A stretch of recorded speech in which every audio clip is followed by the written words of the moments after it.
नमस्कार स्टूडेंट्स। जैसा कि आप जानते हैं कि भारतीय मानव संसाधन मंत्रालय है यानी हमारा जो शिक्षा विभाग है, उन्होंने ये कंपलसरी कर दिया है कि आप नेक्स्ट टाइम जब भी स्कूल आओगे तो ये मास्क आपके लिए जरूरी होता है। तो ये मास्क आप कभी ना उतारें जब आप सोशल डिस्टेंसिंग अपना रहे हो यानी घर से बाहर निकल रहे हो। चाहे आपके पास में खुद का घर पहना हुआ मास्क है, गमछा है या फिर रुमाल है, कुछ भी है, लेकिन वो मास्क के तौर पे अवश्य प्रयोग करें। चलो हम अपना स्टार्ट करते हैं अपना आज का प्रोग्राम मिशन 100। अब तक हम सीख चुके हैं 5.2 एक्सरसाइज, और 5.2 एक्सरसाइज में हमने कुछ क्वेश्चंस किए थे। उससे आगे का जो कार्य है वो आज हम स्टार्ट करने वाले हैं। आज हम अब तक हम सीख रहे थे जिसमें हमें ए एन बराबर a plus n minus one into d में कोई भी तीन व्यंजक दिए हैं तो हम चौथा व्यंजक निकाल सकते हैं। अब हमें क्या होगा, कोई से भी दो व्यंजक दिए, दो पद दिए गए होंगे और ए और डी हमें ज्ञात करना है। ए एन और डी में चार में से केवल हमें दो ही पद यदि ज्ञात हो तो भी हम सवाल को हल कर सकते हैं। जैसे कि हम एक क्वेश्चन करते हैं, क्वेश्चन नंबर 3 5.2 एक्सरसाइज का क्वेश्चन नंबर 3 है। पर सर मैं बोल देता हूं क्योंकि आपके पास में तो नोट होगा। यदि समांतर श्रेणी का छठा पद तथा 17वां पद क्रमशः 19 तथा 41 है, यदि किसी समांतर श्रेणी का छठा तथा 17वां पद क्रमशः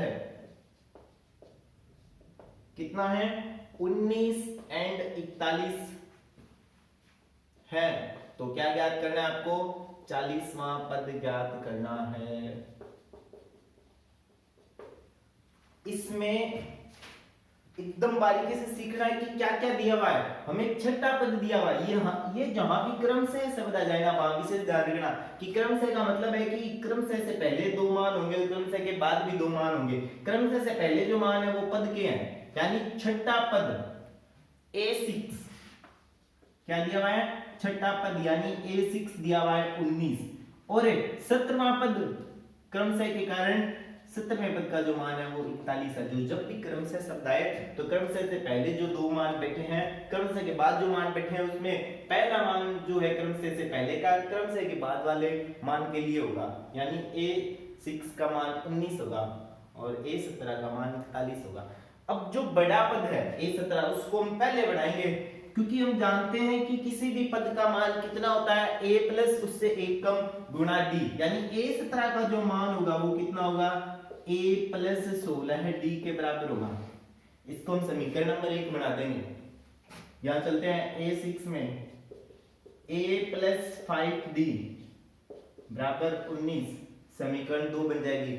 याद कीजिए 17.2 का 8वां सवाल, वहां हमने F1 F2 की सहायता से कुछ मान ज्ञात किए थे। तो आपको मैंने बताया था कि विलोपन विधि से हम आगे हल करेंगे 15.2 में, सॉरी 5.2 में। तो ये 5.2 आ गई, इसके अंदर दो समीकरण आ गई। दोनों समीकरणों में a है वो हमेशा ही एक जैसा रहेगा। इस जो 5 ही समीकरण है समांतर श्रेणी उसमें a एक समान रहेगा सदैव, यानी यदि समीकरण 1 में से समीकरण 2 घटा दें तो a और a कट जाएंगे, बाकी बच जाएगा। इसी को विलोपन विधि बोलते हैं। हम लिखेंगे समीकरण 1 व 2, समीकरण 1 व 2 को, समीकरण 1 व 2 को विलोपन विधि से हल करना है।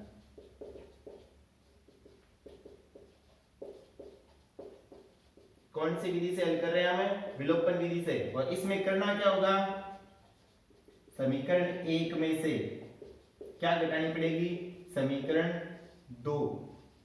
जब भी आप ये समीकरण घटाओगे तो विशेष ध्यान रखना कि जो बड़ा पद है उसको ही हम समीकरण 1 बनाएंगे, ताकि कहीं पर कोई माइनस की प्रॉब्लम ना आए। एक सवाल में आएगी तो वो हम हल कर लेंगे।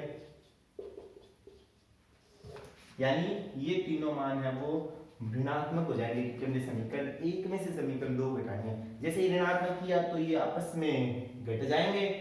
16 में से 5 घट जाएगा, 16 में से 5 घटाने पर कितने बच जाते हैं, 11, और 41 में से 19 घटाने पे कितने बचते हैं 22। कहने का मतलब है डी का मान प्राप्त हो जाएगा हमें, कितना प्राप्त हो जाएगा 2। 16 में से 5 घटाने पर 11, 41 में से 19 घटाने पर 22, डी बराबर 2। ये डी का मान आ गया। अब हमें समीकरण ए या तो समीकरण ए क्या समीकरण 2 में रख के डी बराबर 2 मान निकालना है ए का। डी बराबर 2 जहां आपको अच्छा लगे, मैं समीकरण 2 में रख रहा हूं जो छोटी वैल्यू है उसमें। तो a प्लस 5d बराबर 19 था, ये था समीकरण 2। इसमें a का मान निकालना है 5 गुणा d का मान हमारे पास 2 है बराबर 19। a प्लस 10 बराबर 19। कहने का मतलब है a का मान आ जाएगा कितना 9। a का मान 9 आ गया, d का मान 2 आ गया। यही हमें ज्ञात करना था। यहाँ पर a और d दोनों की वैल्यूज आ गई, a बराबर 9 d बराबर 2। फाइनल आंसर क्या ज्ञात करना है हमें ज्ञात करना है a 40वां पद। और आप जानते हो 40वें पद की वैल्यू या इसका फॉर्मूला हो जाएगा a प्लस 39d। a का मान है हमारे पास में 9 प्लस 39 गुना d का मान है 2। 9 प्लस 78 यानी 87। ये 40वां पद है, यानी 2 पद भी दिए होते हैं तो भी हम a और d ज्ञात करके जो वांछित पद है उसको ज्ञात कर सकते हैं। a6 दिया हुआ था, a प्लस 5d समीकरण 2 बना ली। a17 दिया हुआ था, a प्लस 6d समीकरण 1 बना ली। समीकरण 1 में से 2 को घटाया, अवलोकन विधि से हट गया, इनको घटाने पर a और a तो घट गए। 16 में से 5 घट के 11 और 21 में से 19 घट के 22। d का मान आ गया 2। ये d का 2 मान हम समीकरण 2 में रख देंगे तो a का मान आ जाएगा। a का मान आते ही जो भी पद हमें ज्ञात करना है उस पद के फॉर्मूले में a और d का हम मान रख देंगे तो हमें प्राप्त हो जाएगा हमारा आंसर। तो ऐसे ही 2-3 क्वेश्चन और हैं जो कि खुद आपको हल करके देखने हैं। स्टूडेंट बहुत ही सिंपल सी एक्सरसाइज है ये। यदि आप इसको एक बार सीख लेंगे तो मेरे हिसाब से इसे फिर भूलने की जरूरत ही नहीं पड़ेगी, आप इसको ऐसे ही याद रख पाओगे। ऐसा ही हम एक और क्वेश्चन करते हैं। क्वेश्चन नंबर 4 आपका होमवर्क रहने वाला है। क्वेश्चन नंबर 4 है वो आपका होमवर्क है। क्वेश्चन नंबर 5 करा रहा हूं मैं। पहले मैं उसकी लैंग्वेज लिख देता हूं क्योंकि इसकी लैंग्वेज में इसका आंसर है। किसी एपी का तीसरा पद कितना दिया हुआ है 16 है और 7वां पद 5वें पद से कितना अधिक है 12 अधिक है। हमें क्या ज्ञात करनी है एपी ज्ञात करनी है। हमेशा गणित में जो इंपॉर्टेंट करती है वो है भाषा।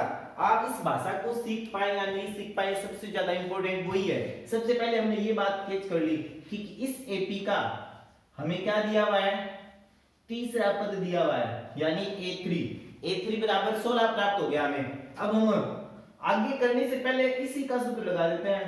क्या होता है a प्लस 2d। तीसरे पद का जो सूत्र होता है a प्लस 2d बराबर 16 हमने ये रख दिया। समीकरण नंबर 1 प्राप्त होगी हमें। आगे चल के इसी से हम मान निकालेंगे। अब आगे चलते हैं। ये बात आपको मैथ्स की हिंदी के जो सेंटेंस है उससे सीखनी है। सरल सा सवाल है। ये कह रहा है कि एपी का 7वां पद 5वें पद से 12 अधिक है। इस बात को पहले तो आपको ये समझना है कि बड़ा कौन है छोटा कौन है। 7वां पद 5वें पद से 12 है अधिक है, कम नहीं है अधिक है। यानी 7वां पद है वो बड़ा है, 5वां पद वो क्या है छोटा है। और आपको पता है कि बड़े पद में से छोटा पद घटा सकते हैं। तो हमें ये क्या कहना चाह रहा है हमें ये कहना चाह रहा है कि 7वां पद और 5वां पद दोनों के बीच का जो गैप है वो कितना है 12 है। क्योंकि हमने डी ज्ञात किया। डी में क्या होता था दो पदों का डिफरेंस होता था 7वें और 6ठे का। हमें इसने कहा है कि 7वें और 5वें पद का अंतर है ना वो 12 है। ये आपको ऐसे कहता था 7वें और 5वें पद का अंतर 12 है, एक ही बात थी। अब इसको इसने घुमा के कह दिया सातवें और पांचवें पद, सातवां पद पांचवें पद से 12 अधिक है, बात एक ही है। इसको हम क्या लिखेंगे, a7 माइनस a5 बराबर 12। आप a7 बराबर 12 प्लस a5 भी लिख सकते थे, एक ही बात है, लेकिन इसको सॉर्ट करने के लिए यानी छोटे से छोटा पर्सन ऐसे ही होगा, तो दोनों के बीच का गैप, अब दोनों का फॉर्मूला लगा देते हैं। a7 का होता है a प्लस 6d और a5 का होता है a प्लस 4d बराबर 12। ये जो माइनस है ये क्या करेगा, इस ब्रैकेट को जब हम खोलेंगे तो इस माइनस के कारण ये जो दोनों मान है ये माइनस हो जाएंगे, माइनस का a माइनस का 4d, a और a आपस में कट गए, 6 और 4 घट गए, 2d बराबर 12 प्राप्त हो गया। तो हम कह सकते हैं कि d का मान है वो कितना आएगा, 6 प्राप्त हो जाएगा, d बराबर 6। और हमें क्या याद करनी थी, एपी, इस d बराबर 6 का मान आप सोचो कहां रख सकते हैं, हमारे पास समीकरण एक ही है, कोई ऑप्शन भी नहीं है, तो ये d का 6 मान हम इस समीकरण में रख देते हैं, d बराबर 6 समीकरण 1 में रखने पर, तो समीकरण 1 थी a प्लस 2d बराबर 16, a प्लस 2d, d का मान 6, 2 गुणा 6 बराबर 16, 2 गुणा 6 कितने होते हैं 12, 12 इधर जाके माइनस का हो जाएगा क्योंकि इधर ये प्लस में बैठा है, 2 6 का गुणा 12, तो a का मान प्राप्त हो गया, a बराबर 4, प्रथम पद आ गया इस AP का, ठीक है। अतः AP का प्रथम पद a बराबर कितना आ गया 4। द्वितीय पद, द्वितीय पद आपको पता है ये क्या होता है, a2, a2 क्या होता है a प्लस d, 4 प्लस 6 यानी 10। तृतीय पद यानी a3, a3 आपको पता है कितना होता है, a2 प्लस d बोल दो चाहे a प्लस 2d बोल दो, 4 प्लस 2 गुणा 6, 4 प्लस 12 यानी 16। तो हम कह सकते हैं कि जो AP है वो हमारी बनेगी 4 10 16 डॉट डॉट डॉट, ये हमारा आंसर है। हमने इसे AP को निकाल लिया 4 10 और 16। तो यदि हम सवाल की लैंग्वेज पढ़ लेंगे तो आपको इस मैथ्स की बुक में ऐसा कोई क्वेश्चन नहीं होगा जो आप खुद कर नहीं पाओगे। हम करते हैं क्वेश्चन नंबर 9।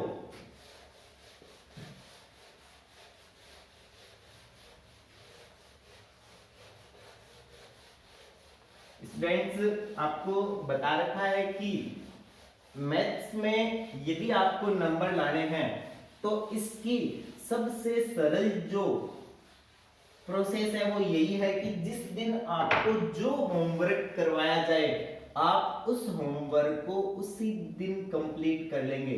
यदि आप लापरवाही पे चले गए कि नहीं आज तो काम आ गया कल कर लेंगे, आज तो ननिहाल जाएंगे, आज तो वहां जाएंगे, यदि आप ऐसा करोगे तो मैथ्स आपके सारे फॉर्मूले बिगाड़ देगी। यदि आप सेम उसी दिन होमवर्क कंप्लीट करोगे तो आपको लगेगा कि मैथ्स है वो बहुत ही इजी है। बहुत सारे स्टूडेंट्स हैं जिनके रिप्लाई आते रहते हैं, वो पूछते रहते हैं कि सर कैसे होगा, आंसर कैसे होगा, जिनमें से एक है वो एक गांव का विद्यार्थी बंदा गांव का दीनदयाल सारणा, वो लगभग उनके फोन आ जाता है कि सर इसका आंसर कैसे होगा, ये तो ऐसे हो गया। तो ऐसे ही स्टूडेंट्स हैं जो हमारा भी मनोबल बढ़ाते हैं और हमें भी ऐसा लगता है कि हमारी मेहनत कहीं ना कहीं सफल हो रही है। तो आपसे यही उम्मीद करता हूं मैं कि आप इन वीडियोस को जिस दिन आपको मिलता है उसी दिन देख लेंगे और प्रश्नमाला को हल कर लेंगे। जैसे मान लो आज हम जो प्रश्न कल जो मैंने वीडियो दिया था 5.2 के मात्र 6 या 7 ही क्वेश्चन थे। एक दिन में 6-7 क्वेश्चन हल करना महाभारत नहीं होता है, ज्यादा नहीं होता है। ज्यादा कब होता है जब एक दिन का काम दूसरे दिन करेंगे। अब आज 6-7 क्वेश्चन और हल हो जाएंगे तो वो 12 हो जाएंगे, एक दिन पे और डाल दिया उस पे 6, तो एक दिन के 18 क्वेश्चन जब आप करोगे ना तब आपका दिमाग काम करना बंद कर देगा कि अब हम क्या करें। और एक साथ इतने वीडियोस देख के इतने हल करने बेहद मुश्किल होते हैं।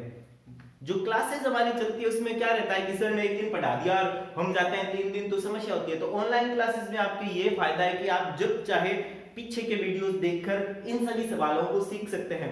तो आप इन ऑनलाइन क्लासों का भरपूर फायदा उठाएं। हम चलते हैं क्वेश्चन नंबर 9 पर। मैं लिख देता हूं पहले, एपी में 60 पद हैं। ये कह रहा है किसी एपी में 60 पद है, उसका प्रथम पद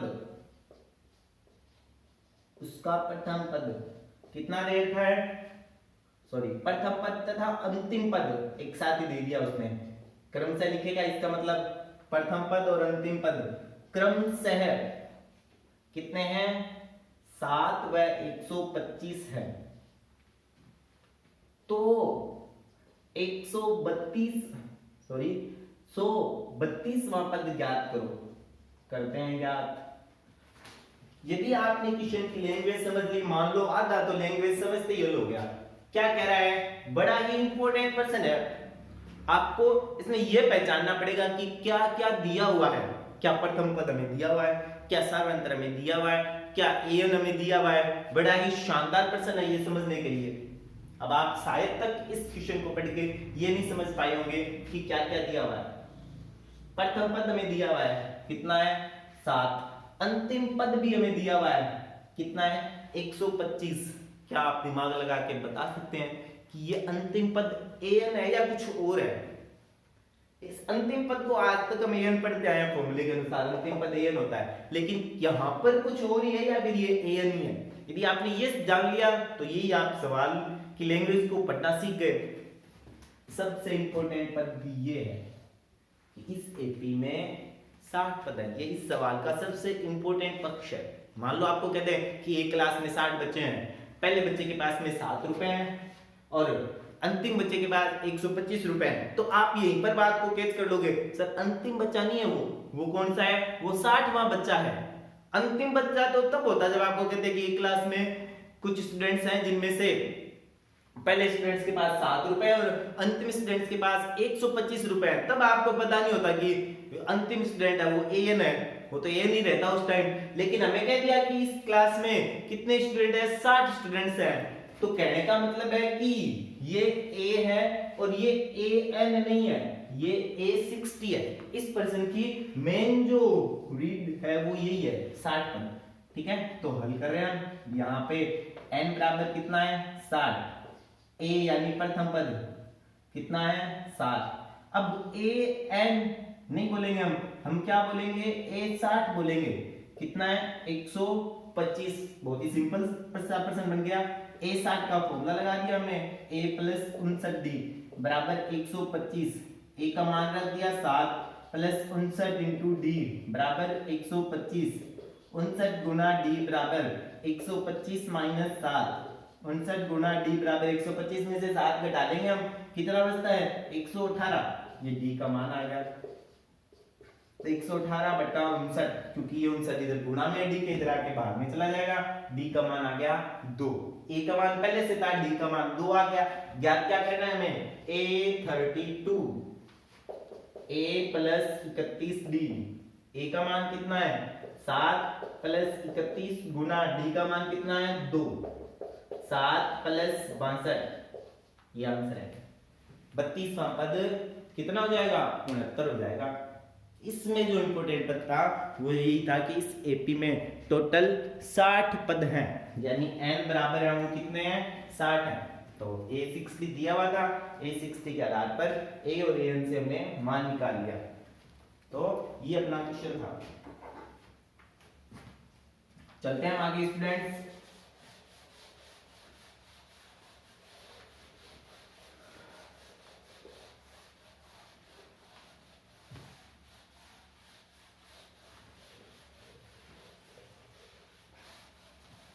अब हम इसका आखिरी क्वेश्चन करते हैं, और सबसे कंफ्यूजन भरा क्वेश्चन यही है क्योंकि इसमें कोई भी वैल्यू नहीं दे रखी है। चलो मैं लिख लेता हूं, पहले आप समझना। किसी एपी में 4 संख्याएं हैं, हालांकि ओरिजिनल लैंग्वेज ये है, मैंने इसको थोड़ा बदल दिया है। ओरिजिनल लैंग्वेज ये है, 4 संख्याएं समांतर श्रेणी में। आप ऐसा भी लिख सकते हो, 4 संख्याएं समांतर श्रेणी में। मैंने पलट कैसे लिख दिया, ऐसे भी लिख सकते हैं, क्वेश्चन तो कैसे भी आ सकता है। उसका अर्थ यही है कि 4 है संख्याएं, यदि संख्याओं का योग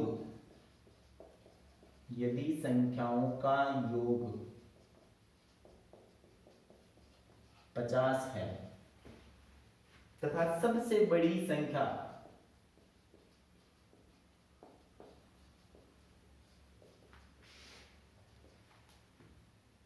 तथा सबसे बड़ी संख्या सबसे छोटी संख्या की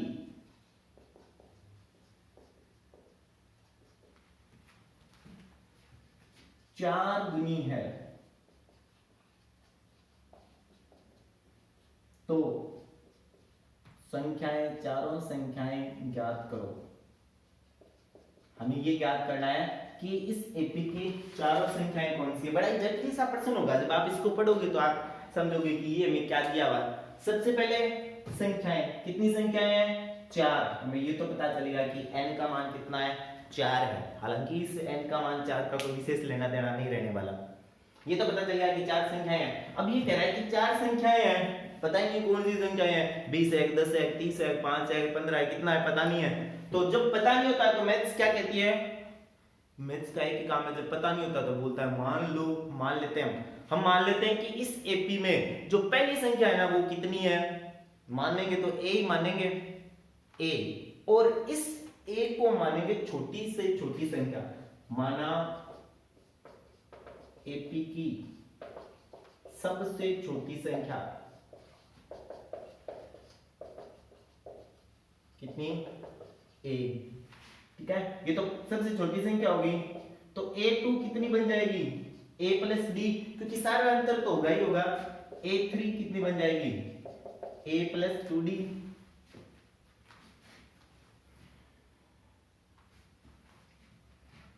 सबसे छोटी संख्या a है तथा सारा अंतर d है, ये और लिख लेना। क्योंकि कई बार क्या होता है कि हमें यहाँ पे जब हम a2 बराबर a प्लस डी लिखते हैं तो चेक करने वाला ये जरूर जानने की कोशिश करता है कि आपने ऊपर d के बारे में तो कुछ बताया ही नहीं, तो हम ऊपर पहले से ही बता देते हैं कि सबसे छोटी संख्या a है और ap का सार्वअंतर है वो कितना है? d है। अब हम a2 बराबर a प्लस डी बोल सकते हैं, a3 a प्लस 2d हो जाएगा और a4 कितना हो जाएगा? a plus 3d। ये a4 है, ये क्या बन जाएगी? 4 संख्याएं हैं तो ये सबसे बड़ी संख्या बन जाएगी। ये a4 सबसे बड़ी संख्या है। हमने चारों संख्याओं को बता दिया, डिफाइन कर दिया। अब यहां चलते हैं, ये कह रहा है सभी संख्याओं का योग कितना है? 50 है। अब सभी संख्याएं यानी चारों का, चारों कौन सी? 3 तो ये होगी, एक ये a हो गया। पहली संख्या सबसे छोटी का प्लस दूसरी का प्लस, पहले आप यदि इसको नहीं समझ पा रहे तो ऐसे लिख लो। ये कहना चाह रहा है कि पहली संख्या का, दूसरी संख्या का, तीसरी संख्या का और चौथी संख्या का योग कितना है? 50। अब हम इनका मान फॉर्मूले से लिख लेते हैं। पहली संख्या का मान a ही है, दूसरी का है a प्लस डी, तीसरी का है a प्लस 2d और चौथी संख्या का मान है a प्लस 3d। कितना है? 50। अब आप गिन लो a कितने हो गए? 1 2 3 4, 4 हो गए a, 4a प्लस d कितने हो गए? 1 और 2 3, 3 और 3 6, 6d बराबर 50। अब 4a प्लस 6d बराबर 50, ये तो हो गया। इस समीकरण में हम a का भाग, 2 का भाग भी जा रहा है, चाहे तो इसको थोड़ा छोटा बना सकते हैं 2 का भाग लेकर।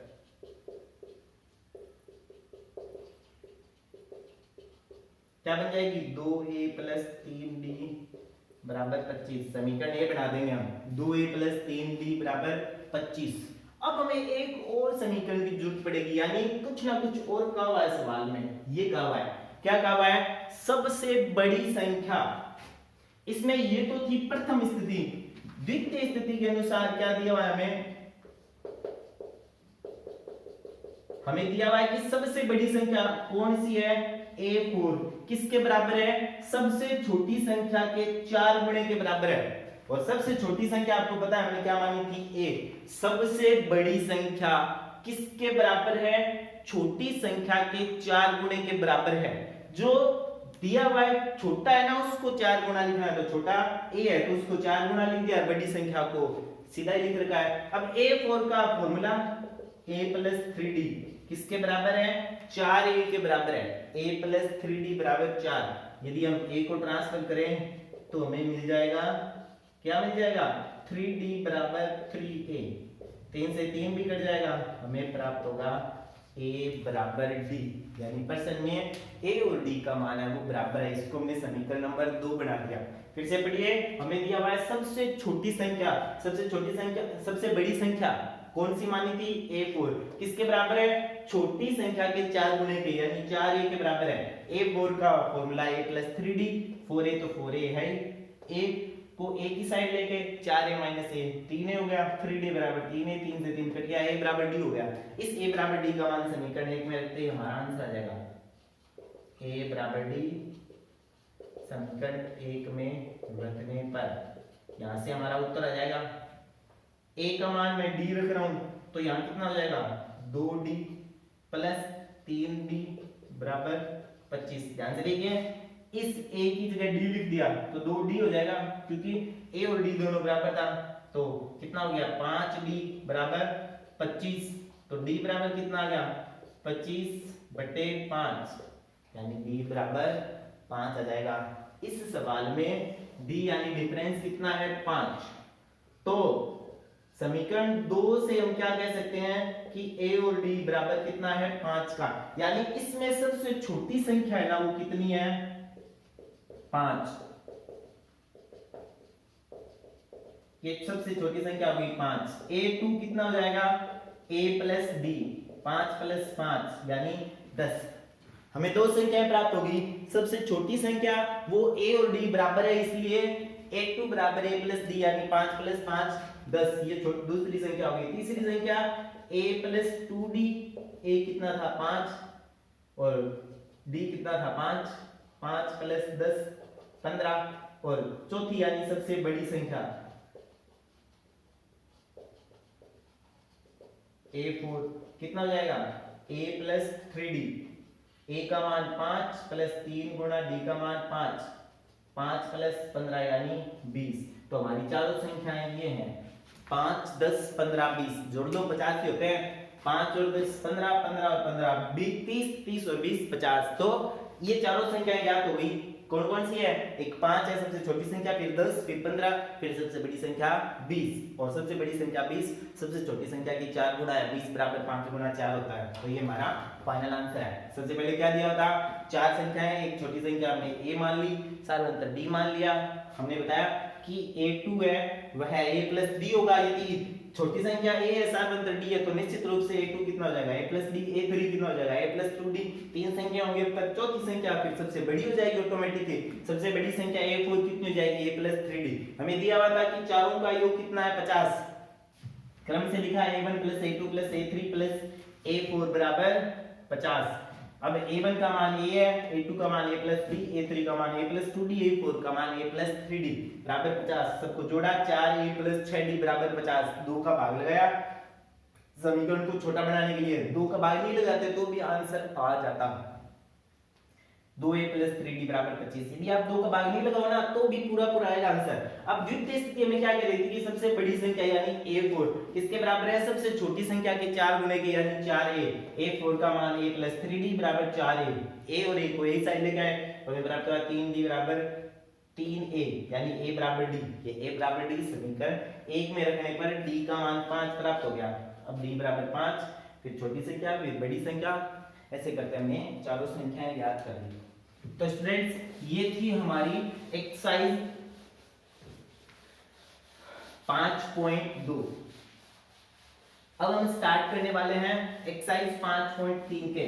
मैं आपको यहां से कोई भी एग्जाम्पल नहीं करवा रहा हूं, लेकिन आपका यह खुद का कर्तव्य बनता है कि आप सभी एग्जाम्पल्स को एक साथ हल जरूर करेंगे।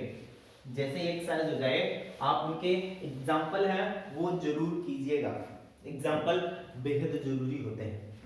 और जो विविध प्रश्नमालाएं हैं वो भी मैं हल नहीं करवा रहा हूं, क्योंकि अब तक देखने में आया कि बोर्ड पैटर्न के अनुसार जो विविध प्रश्नमालाएं उनसे क्वेश्चन कम आते हैं। जब नेक्स्ट हम जब भी करेंगे तो विविध प्रश्नमालाएं भी नेक्स्ट वीडियोस में आपको बता दी जाएगी, लेकिन अभी हमारा टारगेट केवल मुख्य प्रश्नावलियां हैं कि उनको हम कितना हल कर सके। विविध प्रश्नमालाएं भी आपको करवाई जाएगी। अब हम चलेंगे 5.3 की ओर। 5.3 में हमें क्या करना है, जैसा कि उसी एग्जाम पे चलते हैं। मान लो कि आपको पहले दिन, ये कैलेंडर की तारीखें है,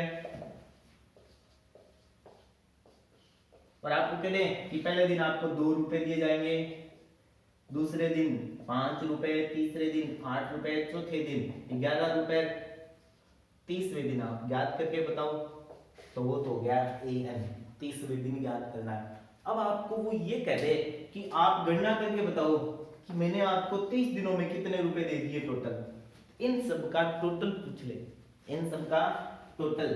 टोटल को हम सम भी बोलते हैं, तो सम का प्रतीक हम क्या ले लें, S, और n पदों का प्रतीक हम ले लें n। तो SN का मतलब हो गया इन सभी वैल्यूज का योग, A1 का, A2 का, A3 का, A4 का, इन सब का योग, यानी SN है वो कितना हो जाएगा। हमें इन सभी सूत्रों को जोड़ के और फिर आंसर बनाना है कि इसका जो मान है वो कितना हो जाएगा। तो इन सब का जोड़ के जब हम मान निकालेंगे तो इसका जो फॉर्मूला है वो ये है, इन सभी पदों को यदि हम जोड़ें तो हमें ये प्राप्त होगा, SN बराबर n बटा 2a plus n minus 1 into D. ये क्या है, n पदों का योगफल का सूत्र है।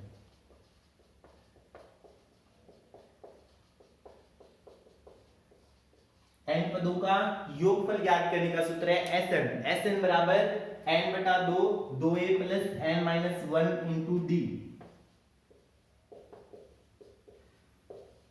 यदि मैं इस 2a को ऐसे लिख दूं, a प्लस a, तो आप ध्यान से देखना कि इसको a प्लस a लिखते हैं, ये जो मैंने ब्रैकेट में लिखा है, इस 2a को a प्लस a लिखूं तो ये जो ब्रैकेट में लिखा है ये an बन जाएगा। कहने का मतलब है इस फॉर्मूले को हम ऐसे भी लिख सकते हैं, a प्लस an, इसी फॉर्मूले को तोड़ के हम ऐसे भी लिख सकते हैं। तो ये जो दो फॉर्मूले हैं ये आपको दोनों याद रखने हैं, क्योंकि क्वेश्चन किसी भी फॉर्मूले पे बन सकता है। यदि आपको ये दोनों फॉर्मूले याद होंगे तभी बात बनेगी। तो n पदों का योगफल ज्ञात करने का एक तो फॉर्मूला है SN बराबर n बटा 2a plus n minus 1 into D, और एक है SN बराबर n बटा 2a प्लस an। यहाँ एक और विशेष ध्यान रखना कि an को लास्ट यानी अंतिम पद l से भी व्यक्त किया जा सकता है। तो आपकी बुक्स में कई जगह ऐसे भी लिखा होगा n बटा 2a प्लस l, इस an को हम l भी लिख दें तो ये फॉर्मूला ऐसे भी बन सकता है। मैं ये नहीं चाहता कि आप कंफ्यूजन में ज्यादा हो, क्योंकि एक ही बात को घुमा के कितना लिख दें, बात तो वही रहती है। अब an की जगह l लिख देंगे तो भी फॉर्मूला ये रहेगा। तो बुक्स में ये यदि हो तो आप समझ लेना कि एक ही बात है। तो ये दो फॉर्मूले हैं n पदों का योगफल ज्ञात करने का, तो इसकी सहायता से हम इस पूरी श्रेणी का योगफल है वो ज्ञात कर सकते हैं। पूरी 5.3 एक्सरसाइज इसी फॉर्मूले पर आधारित है। उतारिए स्टूडेंट्स ये फॉर्मूला। टोटल ये दो फॉर्मूले हो चुके हैं, SN बराबर n बटा 2a plus n minus 1 into D, ये n पदों का योगफल ज्ञात करने का। इसमें a, n और d तीनों मान आ रहे हैं। और ये फॉर्मूला है SN बराबर n बटा 2a प्लस an, इसमें प्रथम पद और अंतिम पद दोनों पद आ रहे हैं। तो ये था हमारा 5.2 एक्सरसाइज का कंप्लीट वीडियो। अब हम कल के वीडियो में 5.3 एक्सरसाइज के क्वेश्चन को हल करने का प्रयास करेंगे, लेकिन इससे पहले मैं पूरी उम्मीद करता हूं कि आप 5.2 तक का काम मुझे हल करके जरूर बताएंगे, कमेंट बॉक्स में लिख के बताएंगे कि इस क्वेश्चन का ये आंसर है, इसका ये आंसर है। जो भी जरूर लोग हैं जिन्हें आप जानते हैं कि पढ़ नहीं पा रहे हैं घर बैठ के, क्योंकि ऑनलाइन क्लासेस है नहीं, टीचर उपलब्ध है नहीं, तो उन तक आप ये वीडियो अवश्य शेयर कीजिएगा ताकि घर बैठे उन्हें ये जो मैथ्स का सिलेबस है वो मिल जाए। धन्यवाद स्टूडेंट्स।